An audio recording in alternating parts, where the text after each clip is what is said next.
Bonjour, c'est Nicolas du site liseuse.net et aujourd'hui on va continuer notre exploration du monde des liseuses Kobo avec une petite vidéo qui va vous apprendre comment surfer sur internet, naviguer sur internet avec votre liseuse. Mais avant ça, je vous invite à vous abonner à la chaîne, à mettre un pouce bleu, à laisser un commentaire. Toutes ces actions sont importantes pour Google et devraient permettre de développer la chaîne, ce qui apportera de nouveaux contenus.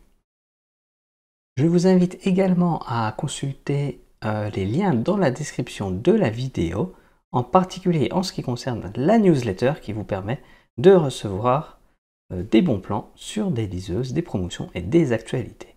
Alors sans plus attendre, on attaque. Donc ça c'est une liseuse Kobo Nia, la dernière même sortie, qui est une liseuse très abordable à 100 €. J'ai déjà réalisé une vidéo complète sur cette liseuse. Et puis, ce qui nous intéresse maintenant, c'est les options supplémentaires qui permettent de naviguer sur Internet. Alors, tout d'abord, il faut se rendre dans le petit menu en bas en appuyant sur le bouton plus. Ensuite, on va aller du côté des fonctionnalités bêta.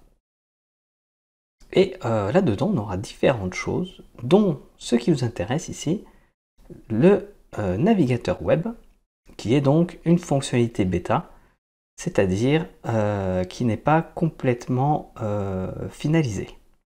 Évidemment, il va vous falloir une connexion internet, donc connecter votre liseuse en Wi-Fi, et ensuite vous pouvez utiliser Google ici pour en savoir un peu plus. Voilà, j'ai sélectionné liseuse. Et ici, on a donc les résultats de recherche. La première chose qu'on va voir, c'est que voilà, le scrolling n'est pas très pratique. Donc ça veut dire que c'est un navigateur qu'il faudra utiliser de temps en temps pour dépanner, mais pas nécessairement au quotidien. Ensuite, les options sont assez rudimentaires. Ici, on a un petit menu, voilà, juste en bas, qui permet d'aller à la page d'accueil, d'ajouter des favoris, ce qu'ils appellent préférés, ou de définir une page comme page d'accueil. On a aussi ici les fonctions de zoom, des zooms, un bouton pour rafraîchir la page, un bouton pour faire page précédente. Enfin, ce dernier petit bouton là, on va le voir ensemble, je pense. Voilà, liseuse Kobo. Ce bouton va permettre d'ajouter quelque chose dans votre compte Pocket.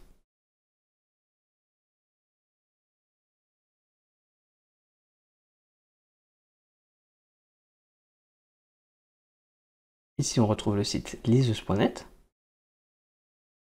Et on va voir que effectivement, c'est assez facile de lire, mais le problème, c'est vraiment cette histoire de scrolling qui est très lent. Alors, je rappelle que ce navigateur Internet, c'est une fonctionnalité bêta, c'est-à-dire qui n'est pas officiellement disponible et pas totalement finalisée.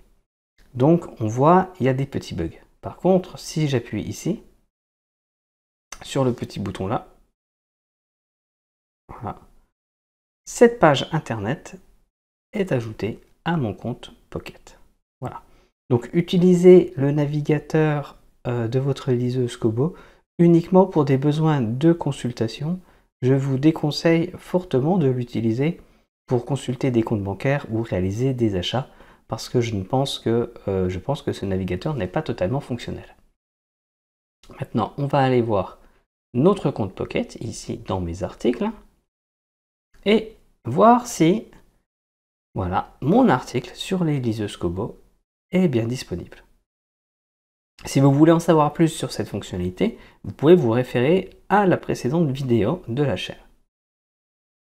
Cette fois, j'aurai un article voilà, qui se lit complètement comme un e-book. Donc ça, c'est vraiment très pratique et je pense que c'est la fonctionnalité la plus intéressante de ce navigateur web Kobo. Et ce sera tout pour aujourd'hui. Donc je vous invite une fois de plus à vous abonner à la chaîne, à consulter les liens dans la description. Je vous dis à bientôt et bonne lecture.